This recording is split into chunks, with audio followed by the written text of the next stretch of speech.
Bienvenue au podcast Astro, Mindset et Développement personnel. Je m'appelle Ambre, fondatrice de Inte-Ipso, et mon but est qu'ensemble on apprenne à se développer, à mieux se connaître soi-même, puis à prendre le contrôle du meilleur atout pour nous aider à améliorer notre vie. Vous l'avez deviné, notre mindset. Donc maintenant, laissez-moi vous montrer que toutes les réponses à vos questions existent déjà Inte-Ipso à l'intérieur de vous. Hello guys, what's up? Je vous enregistre ce podcast un lundi, ce qui est trop pas de mon habitude. D'habitude, c'est toujours comme au moins minimum jeudi, genre. Mais là, je me sens tellement bien, tellement rechargée, tellement pleine de freaking vitalité, ça n'a aucun fucking sens. Et je suis en train de m'occuper de mon chum qui est très malade, qui a une petite grippe d'homme, honnêtement, et j'anticipe que moi aussi, je vais en avoir une bientôt. Étant donné que pratiquement tout mon travail se fait avec ma voix, il faut que je capitalise le fait que je me sens extrêmement bien en ce moment pour enregistrer une couple d'épisodes, etc. Mais je pense profondément que ma dose de vitalité vient entre autres du fait que ma mère m'a fait une séance de Reiki. Ma mère, elle est excellente dans ce qu'elle fait. Et puis, ça faisait longtemps là, que j'avais pas eu ma séance. Tu sais, un peu cordonnier mal chaussé, là. Ma mère, elle est... Bon, maître Reiki, mais je le fais pas tout le temps, juste parce que quand je vois ma mère, j'ai pas envie juste qu'on... Tu sais, c'est comme si elle me demandait une séance de reading à chaque fois que je la vois, là, comme c'est pas ça qu'on fait, right? On connecte autrement.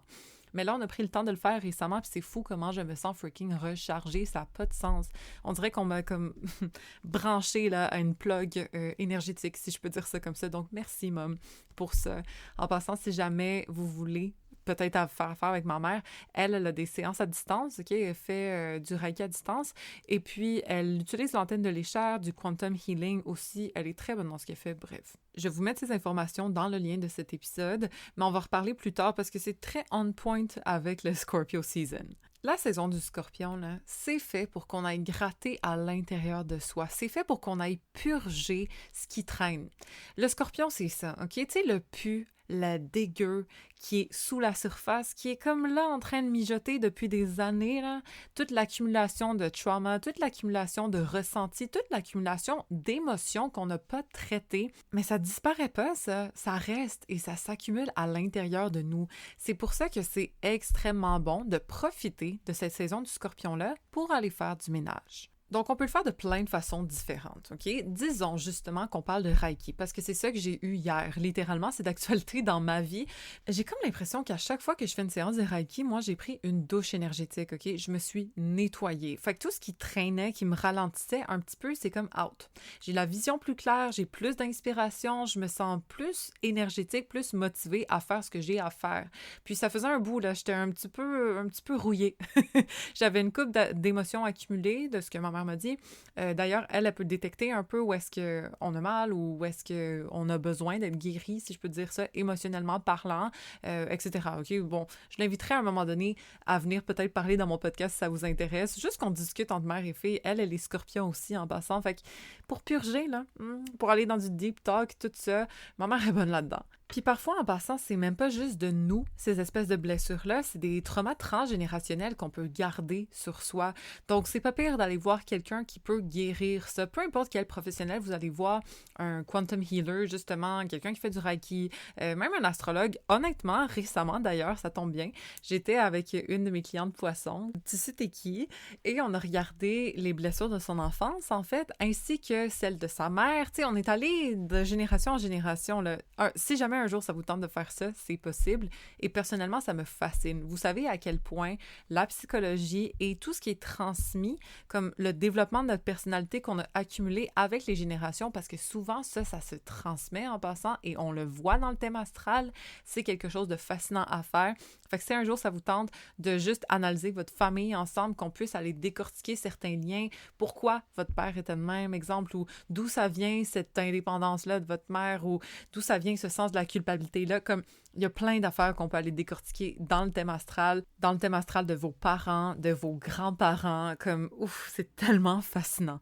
Mais justement, le Scorpio Season, c'est un bon moment d'aller défaire ces patterns-là, OK? Que ce soit avec un psy, que ce soit avec un maître Reiki, que ce soit avec une astrologue, whatever it is, mais d'aller gratter dans nos patterns, c'est le meilleur moment de l'année pour faire ça parce que c'est comme si on était prêt à le faire. C'est comme si on était capable de le handle à ce moment-là. Puis là, je parle de trauma transgénérationnel, mais on peut aussi regarder son propre trauma à soi, hein? Peut-être les patterns amoureux, les patterns au niveau de nos relations qu'on traîne depuis un bout, qui nous ont blessés depuis un bout. Comme ça, il y a beaucoup d'émotions cristallisées, en fait, qui sont à défaire. Je pense que l'astrologie est là pour démystifier, pour nous faire comprendre un peu plus rationnellement, ou du moins de l'expliquer avec des mots concrets, tandis que, par exemple, le Reiki va venir défaire ces liens-là ou défaire ces patterns-là doucement à travers notre être, on va dire, plus quantique. Donc, aller libérer des émotions accumulées d'une façon que, bon, le maître Reiki va faire à travers son énergie à lui, versus juste le comprendre rationnellement entre vous et moi, genre.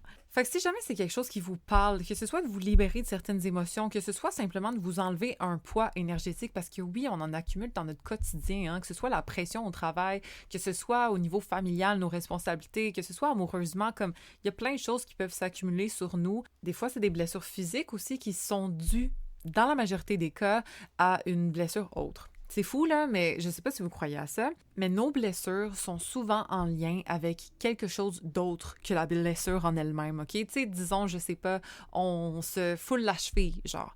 Mais c'est peut-être notre sentiment qu'on n'est pas prêt à avancer face à ce qu'il y a devant nous, par exemple. C'est pas juste te trébucher, c'est peut-être que fondamentalement, tu te sens pas prêt à faire le next step, exemple. Comme ça peut être très symbolique, les blessures. Fait que ça aussi, si on va chercher un peu plus profond, on va creuser là, pourquoi c'est là, ça peut aider à libérer de plus en plus cette douleur ou cette blessure-là qui est due à quelque chose d'un petit peu plus deep que juste la surface. Bon, puis si vous avez fait une séance de Reiki auparavant, vous le savez que, ben, soit on ressent quelque chose ou soit pas du tout, ça dépend de la personne.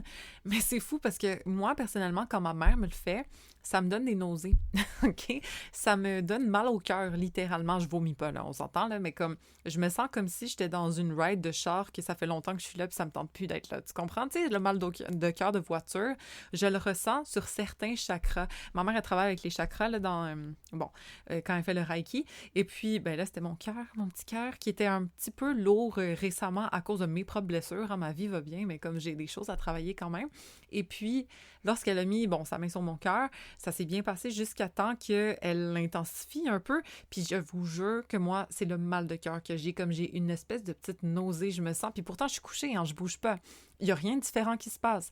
Mais c'est fou, genre j'ai mal au cœur, j'ai la nausée lorsque elle travaille fort dessus. Puis en fait, elle m'a expliqué que, pas que c'est des toxines qui sortent, là, mais c'est, du négatif qui sort, whatever, ça purge. Il y a certaines personnes qui vont voir des couleurs, il y a certaines personnes qui vont ressentir des chaleurs ou du froid dans leur corps, il y a certaines personnes qui vont rien sentir du tout. Ça dépend comment je peux dire, de la profondeur de la couche qu'il y a à guérir. Fait que tu sais, ça se peut qu'au début, on sente rien, puis doucement, de plus en plus qu'on fait des séances, on le ressent, mais de toute façon, qu'on le sente ou pas, le travail se fait quand même. Et c'est malade mental, surtout pour les gens qui sont un peu sceptiques ou sont un peu rationnels, OK? Moi, je vous dirais que je suis quand même plus ancrée dans la terre que ma mère, OK? Ma mère, elle a un upper space, ma mère, puis je l'adore pour ça. Elle est très spirituelle, elle a Mercure conjoint Neptune, hein, c'est pas pour rien que moi, ma lune est en conjonction à Neptune. Thanks, mom. Fait que, bref, ma mère est quand même plus apte à comprendre le monde intangible que moi. Moi, je suis très dans le tangible avec tous mes placements Capricorne. Puis, malgré tout, lorsqu'elle met, exemple, sa main sur mon ventre, OK, le plexus solaire, en fait, littéralement, ton ventre gargouille. Puis je sais qu'il y a plein de monde que ça leur fait ça aussi, mais on peut voir à quel point ça fait un effet réel, tangible dans notre corps. Parce que tout le restant du corps, ça le fait pas. Mais quand elle met son énergie, puis elle nous envoie son énergie sur notre ventre, là, sur notre plexus solaire, il y a littéralement des gargouillis, genre what the hell? Puis j'en avais pas nulle part autre, là. Ni sur mon chakra du cœur, ni sur mon chakra de la gorge, whatever. Mais lorsque elle est rendue là, ça gargouille. Comme si, genre, j'avais vraiment faim. Avant ça, non. Après ça, non. C'est vraiment freaking bizarre. Fait que pour ceux, c'est ça, qui sont un petit peu sceptiques, des fois, je vous jure, il y a des espèces de preuves comme ça. Si on est réceptif, hein, des fois, ça marche juste pas parce qu'on est plus fermé ou parce qu'on est moins ouvert tout court, puis ça se travaille. Mais d'avoir des espèces de preuves comme ça, c'est juste malade. Parce que c'est intangible, mais ça veut pas dire que c'est intangible, que ça ne fonctionne pas ou qu'il n'y a rien qui se passe. Pour vrai de vrai, là. Surtout que le pouvoir de l'intention est souvent beaucoup plus fort que juste le pouvoir du tangible, selon moi. Mais bon, tout ça pour dire qu'un nettoyage énergétique, je vous le recommande parce que, perso, ça fait longtemps que je l'ai pas fait, puis c'est fou à quel point je m'étais ennuyée de ce feeling-là, de comme... wow, je suis fresh, je suis clean, énergétiquement. Fait que je suis plus productive, puis je me sens comme plus alignée aussi au niveau émotionnel. Récemment, j'étais un petit peu plus insécure, j'étais un petit peu plus comme... Mais là, je me sens bien, je me sens rassurée, je me sens bien en moi-même. Puis encore une fois, c'est mes insécurités à moi toute seule. Là, mon chum, il est parfait, littéralement, comme je pourrais pas avoir mieux que lui. Mais reste que moi, à l'intérieur, j'ai quand même mes petits bobos à travailler dans le quotidien. Et puis ça m'a définitivement aidée. En tout cas, je me sens mieux depuis hier. Fait qu'un jour, j'inviterai ma mère à venir en parler parce que c'est elle l'experte, là. Moi, ça se peut que j'ai butchered un petit peu les termes, etc. Je m'excuse à l'avance, mais bon. En passant, elle fait ça à Laval, si jamais vous voulez venir en présentiel, mais elle fait ça aussi à distance au besoin. Je vais vous mettre son lien dans la description de cet épisode. Bon, une autre façon d'aller gratter ses bobos, c'est en faisant du shadow work. Je vous conseille peut-être d'aller écrire sur Pinterest comme shadow work questions. Comme ça, vous pouvez aller regarder des questions pour approfondir vos peurs, vos insécurités. Ça part de où? La seule chose, c'est que c'est laissé un peu à notre subjectivité, OK? Ce qui est correct parce qu'on peut aller chercher les réponses à l'intérieur de soi. On est censé trouver ça, comme tout existe à l'intérieur de soi. Hein? C'est pas pour rien que je m'appelle Intipso, qui en passant, pour ceux qui savent pas, veulent dire à l'intérieur de toi en latin. Mais reste que moi, j'aime bien regarder mon thème astral pour avoir les réponses. Parce que littéralement, comme objectivement, on est capable de comprendre. Ça vient de où notre peur du rejet? Ça vient de où ce côté-là de ne pas être capable de mettre ses limites? Ça vient de où? Etc., etc. Mais si on va aller gratter soi-même, on peut se poser des bonnes questions. On peut aller regarder des questions qui sont à développement, qui vont nous faire réfléchir un peu sur ces grosses blessures-là, qui sont un peu enfouies, mais que ça fait du... Ben non, non, ça fait pas du bien, mais c'est très constructif de faire ressortir. Parce que l'affaire, c'est que sinon, ça résiste, hein? Ce qu'on résiste persiste. Vous connaissez cette phrase-là et c'est très, très vrai. Le plus qu'on laisse traîner quelque chose, puis qu'on va pas ouvrir ce tiroir-là là, avec toutes les bébés, toutes les bobos, mais ça finit par puer. Ce que tu laisses traîner dans un tiroir puis que tu n'ouvres jamais, là, ça s'humidifie, ça pourrit de l'intérieur. Fait que la prochaine fois que tu ouvres le tiroir, fuck, ça pue. T'aurais dû t'en occuper plus tôt. Mais c'est justement de notre responsabilité, je pense, pendant la saison du Scorpion, d'aller ouvrir tous les tiroirs qu'on a peut-être négligés depuis quelques mois, quelques années même. Moi, mes tiroirs, je les ai entre autres ouverts avec ma thérapeute, avec ma psy, qui est psychothérapeute en passant. Elle s'appelle Chantal Jeté. Je pense qu'elle fait encore des consultations privées. Si jamais ça vous intéresse de prendre rendez-vous avec elle, elle le fait sur la rue Sauvé à Montréal. Son bureau est là, mais sinon, elle le fait aussi par Zoom. Et elle est experte dans les relations abusives, OK, entre autres. Donc, c'était mon cas. Et c'est pour ça qu'avec elle, j'ai été ouvrir comme des tiroirs pas nécessairement agréables. C'était très difficile au début. J'étais vraiment comme à fleur de peau quand je sortais de ces rendez-vous-là par la suite. Mais doucement, je pense que j'ai réussi à guérir une bonne partie du moins avec elle. C'est sûr que c'est un processus et c'est aussi un investissement. Si jamais vous êtes rendu là, ce que je vous suggère, c'est sûr que c'est un gros investissement en soi, mais ça vaut la peine. Donc, je vais vous mettre ces coordonnées aussi dans la description de la bio. Hein? On met toutes les références pour guérir pendant cette Scorpio season. Une autre chose qui peut aider, qui est, moins coûteux qu'aller chez la psy, là, c'est de lire certains livres de psychologie ou de développement personnel. Exemple, The Body Keeps the Score. J'ai entendu beaucoup de bonnes choses là-dessus sur le trauma, justement. The Mountain is You pour l'autosabotage. Good Vibes, Good Life pour la manifestation, comme se mettre des bonnes choses dans la tête. Puis aussi, je pense que Healing is the New High du même auteur, Vex King, qui est très bon aussi. Bref, d'aller dans la section là, chez Renaud-Bré, chez Indigo, whatever, puis d'aller dans la section psychologie, healing, whatever, ça peut faire du bien aussi, là, de s'ouvrir un bon petit livre, puis d'être capable de faire des réalisations à travers nos lectures, ça peut être bon aussi. OK, sur une note un petit peu plus légère, je pense que le Scorpio Season, c'est extrêmement bon pour développer des hobbies ou des passions qui viennent vraiment nous chercher. Entre autres, apprendre l'astro, OK? C'est très Scorpion, l'astrologie, pour vrai de vrai, parce que ça va gratter dans les profondeurs de la psyché d'autrui. Et c'est un sujet qui demande beaucoup d'intensité mentale parce que, veux pas, il y a beaucoup de choses à apprendre, mais c'est fascinant et c'est extrêmement passionnant. Fait que si jamais vous aimez un peu l'astro, ce qui, d'après moi, est votre cas si vous écoutez ce podcast et vous me suivez sur les réseaux, mais ça peut être intéressant d'aller ouvrir un livre d'astrologie, justement, ou de prendre une formation, right? En novembre, ça va être en rabais. Donc, Donc, bientôt, là, je pense que ça va être d'actualité, OK? Je sais pas exactement si le rabais va être en ligne à l'instant que vous l'écoutez, mais ça s'en vient. Donc, si jamais vous y pensiez, que ce soit prendre une partie seulement, formation 1, formation 3, whatever, comme j'ai séparé la formation intégrale en 3 parties pour que ce soit plus accessible. Si jamais vous connaissez déjà les bases, vous voulez juste étudier les aspects, vous prenez la partie 3, exemple, etc. OK? C'est fait pour que ce soit convenient pour tout le monde. Mais ça peut être le bon moment, justement, d'approfondir nos connaissances dans quelque chose. Ça se peut aussi qu'on veuille, encore une fois, mettre tout notre cœur dans une passion, hein, que ce soit la peinture, que ce soit comme le gym, se dépasser là-dedans, mais de mettre notre passion, notre feu intérieur dans quelque chose, c'est recommandé comme It's Scorpio Season. Du moins, je vous le conseille. Parce que cette intensité-là, sinon, elle peut se canaliser d'une façon moins constructive. Exemple, on devient obsessed avec quelqu'un. Exemple, on s'en veut, puis on on rumine un peu les mauvaises choses qu'on a faites, etc. Des fois, le scorpion, là, son dard, il est dirigé vers lui-même. Hein? Il peut s'auto-piquer. Il peut être un petit peu difficile avec lui-même.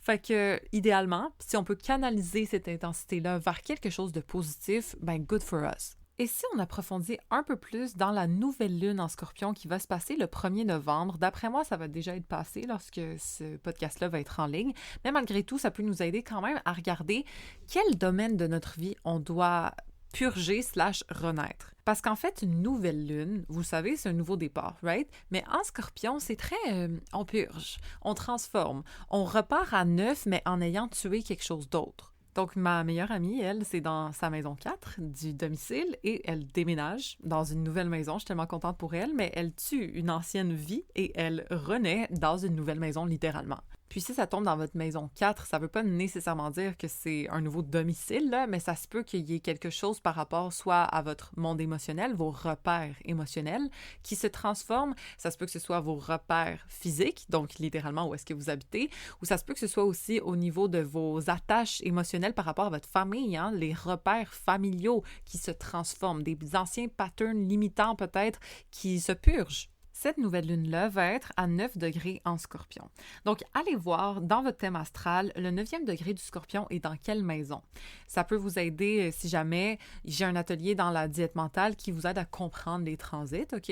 Donc, si jamais vous n'êtes pas capable de faire ça, vous pouvez toujours aller jeter un coup d'œil à ça pour vous enseigner comment faire justement pour déterminer une nouvelle lune, une pleine lune, ça tombe dans quelle maison, savoir comment les transits vous affectent. J'adore cet atelier et honnêtement, il vaut à lui-même le prix de l'abonnement mensuel tout court, OK? Fait que bon, si jamais ça vous intéresse, ça, c'est disponible au besoin. Mais justement, d'être capable de regarder dans quelle maison cette nouvelle lune-là tombe va vous montrer où est-ce que vous devez tuer quelque chose et repartir à neuf. Moi, personnellement, ça tombe dans ma maison 9, la maison du mindset, la maison des philosophies de vie, la maison de l'apprentissage aussi, de ce qu'on partage avec le monde au niveau de nos connaissances, etc. Et donc, je vais revisiter un peu la façon dont je partage de l'information, le genre de connaissances que je communique avec mon audience, entre autres, mes genres de mentalité aussi, mais je vous dirais que c'est plus par rapport à ce que je partage personnellement. Et cette nouvelle lune-là fait un bel aspect à Saturne en Poisson, un beau trigone qui est un aspect facilitant. Donc ici, la discipline de Saturne, le côté « je prends mes responsabilités » de Saturne vient nous aider à faire cette purge-là. C'est un bel aspect qui, je veux pas dire garantit le long terme, mais qui nous permet d'avancer à long terme avec la décision ou avec le changement qu'on va faire. C'est comme si ça venait soutenir un petit peu nos choix à ce moment-là. Donc, par exemple, moi, Saturne est dans ma maison 2, qui fait un beau trigone à la nouvelle lune en Scorpion dans la maison 9. Donc ici, les nouveaux choix que je vais prendre au niveau de l'information que je communique, par exemple, au niveau de comme l'apprentissage que je veux fournir à ma clientèle, disons, ben ça va venir soutenir la restructuration que je dois faire au niveau de comment je fais de l'argent dans la vie, comment j'accumule de la valeur. Saturne en maison 2. Donc, les responsabilités que je prends en ce moment de restructurer mes façons de faire, vous avez sûrement remarqué avec les 15 minutes maintenant, je le fais plus pareil comme avant. Avant, ça s'accumulait sur mon dos, ça me pesait beaucoup. Et puis là, ben j'ai réussi à le répartir dans le temps. D'ailleurs, grâce à ma mère, OK? C'est ma mère qui a eu cette idée-là. Elle était comme, ça n'a pas de bon sens. Il y a tellement de monde qui veulent tes services, puis toi, genre, tu mets ça sold out parce que t'en peux plus. It doesn't make sense, OK? Tu sais, la mère Scorpion qui dit ta vérité en face. Bref, grâce à elle, j'ai réussi à trouver une manière de faire qui s'accordait avec son idée. Puis honnêtement, God bless, parce que comme ça, je peux vous garantir un service tellement plus de qualité sans être drainé et que c'est juste un win-win. Parce que vous avez vos 15 minutes, ils sont plus sold out, puis moi, ben, j'ai ma paix d'esprit parce que j'ai pas l'impression qu'il y a comme tout le poids du monde qui me pèse sur les épaules.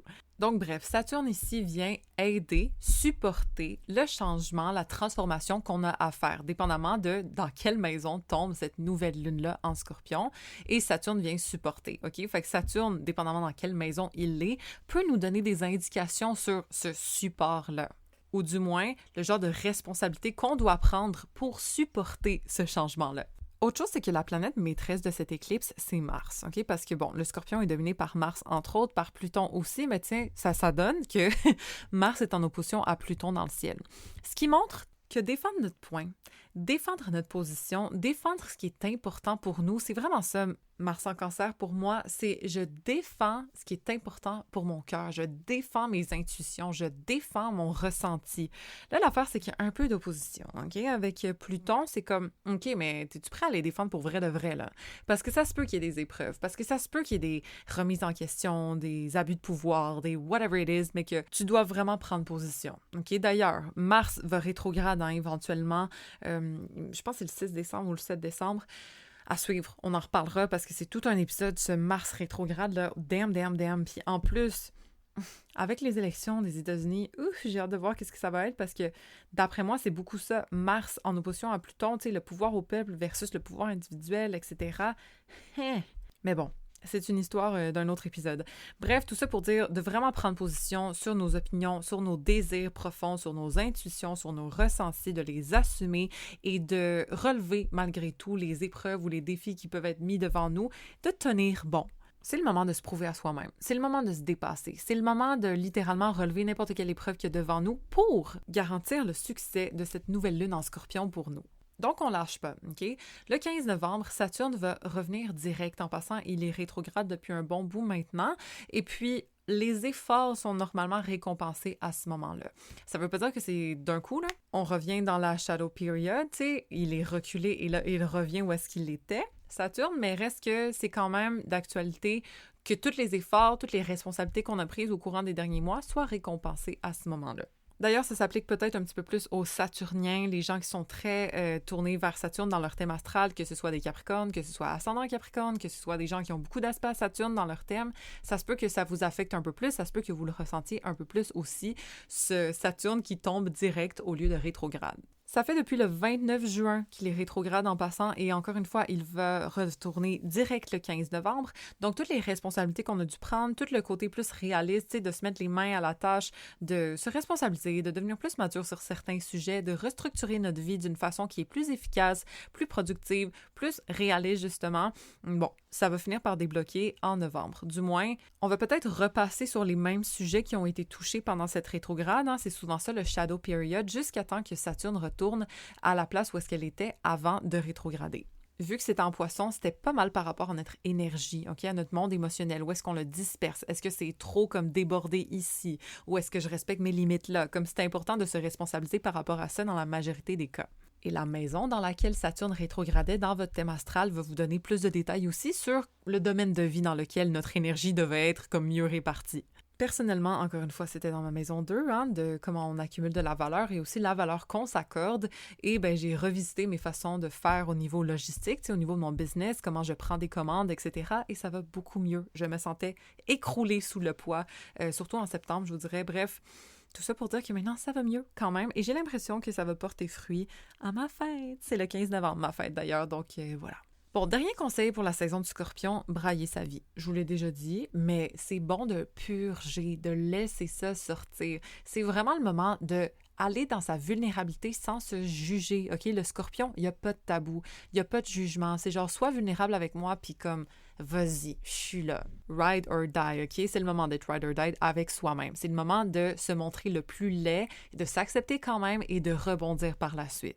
Donc, si on a des larmes à faire couler, that's the moment, OK? On se met un bain, on se laisse se couler, on met de la musique triste s'il faut, purger, se forcer à purger au pire. Puis si vous vous sentez bien, utilisez cette intensité-là pour la canaliser, encore une fois, dans quelque chose de constructif, OK? Une passion, de l'intimité au pire. D'ailleurs, le plaisir, là, le désir, c'est très bon de manifester, d'utiliser ce côté-là du scorpion qui désire fortement pour aller manifester la vie qu'on veut. C'est excellent là, pendant cette saison-là aussi. D'ailleurs, c'est le moment de se transformer, hein, la transformation du scorpion, de reprogrammer notre subconscient, d'implanter des nouvelles pensées au lieu des pensées limitantes, comme tout ça, là, that's a good vibe pour la saison du scorpion. Vous le savez que dans la diète mentale, il y a tous les outils pour vous là-dessus, si jamais vous en avez besoin. Sinon, vous pouvez le faire par vous-même, évidemment. Aussi, c'est la bonne saison pour se rapprocher, OK, de l'autre ou de soi-même, ou de cultiver un peu plus son intimité, OK? Vous savez, peu importe de quelle façon. Mais ça peut être un bon moment. D'ailleurs, j'ai une bonne playlist pour toutes mes... C'est très Scorpio, cette playlist-là, OK? C'est un petit peu moody, c'est un petit peu comme sensual, on aime ça. Fait que si jamais... Un peu depressed aussi, toute la vibe du Scorpion, dans le fond. Je vais vous la mettre sous cet épisode-là aussi. C'est ma playlist Spotify que j'aime le plus. Je l'écoute tout le temps. Donc, si jamais vous voulez écouter ça, je vous la mets aussi au besoin. Donc, en espérant que je vous ai donné des bons petits trucs pour cultiver la saison du Scorpion de la meilleure façon possible dans notre vie, utiliser cette énergie-là d'une façon qui va nous servir. En espérant que vous ayez aimé cet épisode, si c'est le cas, de rate un 5 étoiles, ça me fait toujours plaisir. De laisser un commentaire Spotify aussi ou de me DM votre opinion, votre feedback, ça me fait toujours plaisir. Et sur ce, rappelez-vous que toutes les réponses existent déjà in deep, so à l'intérieur de vous. On se revoit la semaine prochaine.